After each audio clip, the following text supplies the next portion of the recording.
नमस्कार दोस्तों, स्वागत है आपका।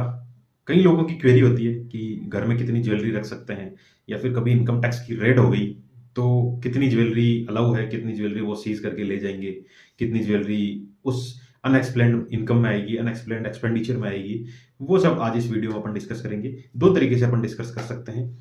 फर्स्ट है, अगर सोर्स नॉन है, आपकी कोई भी गोल्ड है, कोई भी ज्वेलरी है, उसका सोर्स नॉन है तो उसकी कोई लिमिट नहीं है। सोर्स नॉन मतलब आपने उसको कहीं ना कहीं आईटीआर में शो किया है, कहीं ना कहीं पेमेंट के मोड का पता है कि मैंने ऑनलाइन पेमेंट किया है, बिल है मेरे पास, मैंने इतना कैश विड्रॉल किया है, उससे ली है, या मेरे को गिफ्ट डीड मेरे पास पड़ी है, किसी ने मेरे को गिफ्ट दिया है, या इनहेरिटेंस यानी ऊपर से आपको अपने फादर या उनके ग्रैंडफादर ऐसे करके आपको पीढ़ियों तक मिलती आई है, उसकी विल लिखी हुई है, या फिर कोई भी गिफ्ट मैरिज वीडियोज आपके पास है, यानी आपकी शादी में कोई गिफ्ट आया है, उसका वीडियो है कि ये गिफ्ट मेरे इस बंदे से आया है।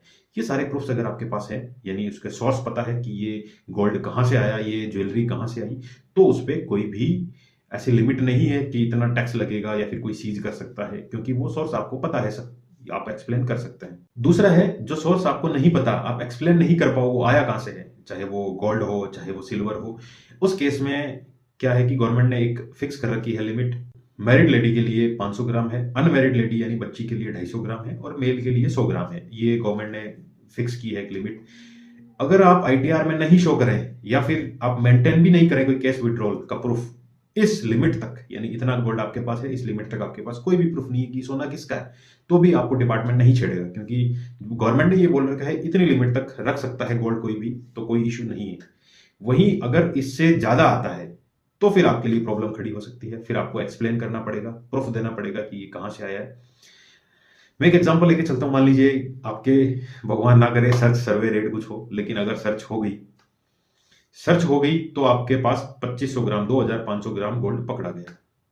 उस केस में आपको क्या है, एक तो 500 ग्राम मैरिड लेडी के लिए, 250 ग्राम अनमैरिड लेडी यानी बच्ची के लिए, और 100 ग्राम आपके लिए। 850 ग्राम का तो अलाउ है, उसका कोई प्रूफ नहीं हो तो भी कोई इश्यू नहीं है, वो एडॉक बेसिस पे अलाउ है।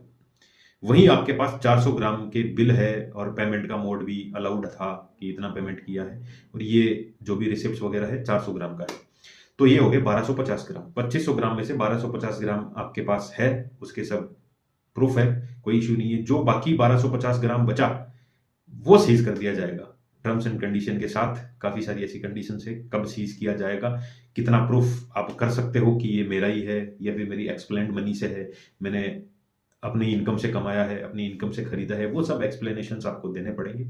सेटिस्फाई नहीं हुआ डिपार्टमेंट तो सीज होगा। दूसरा, कई लोगों ने ऐसी क्वेरीज भी की है कि यार आईटीआर में कहाँ कैसे शो करें, तो एक टैब दिखता है वहां पे, A L schedule, assets and liability schedule, उसमें डिस्क्लोजर इन आईटीआर एक ऑप्शन आता है, वहां डिस्क्लोज करनी है। अब जो जो चीजें आपको रखनी चाहिए अपने पास एज ए प्रूफ कि डिपार्टमेंट से कोई कॉरेस्पॉन्डेंस हो, डिपार्टमेंट अगर सीज भी करना चाहे तो कुछ आप रिप्लाई दे सको, आपकी केस की जो परचेज है वो अपने पास संभाल के रखो, मेरी शादी में गिफ्ट आए हैं वो संभाल के, उसकी जो वीडियोज है वो संभाल के रखें, इनहेरिटेंस में आपको कुछ मिला है, कुछ विल लिखी गई है, वसीयत लिखी गई है, वो अपने पास रखें, इनकम टैक्स की लिमिट ध्यान में रखें। ये सब देख के आप ये डिसाइड करें कि कितना गोल्ड आप रख सकते हैं और कितने गोल्ड का आपको सोर्स पता रहना चाहिए। इन्फॉर्मेशन ज़्यादा से ज़्यादा लोगों तक पहुंचाए ताकि लोग ज़्यादा से ज़्यादा अवेयर हो सकें, और चैनल को सब्सक्राइब कीजिए।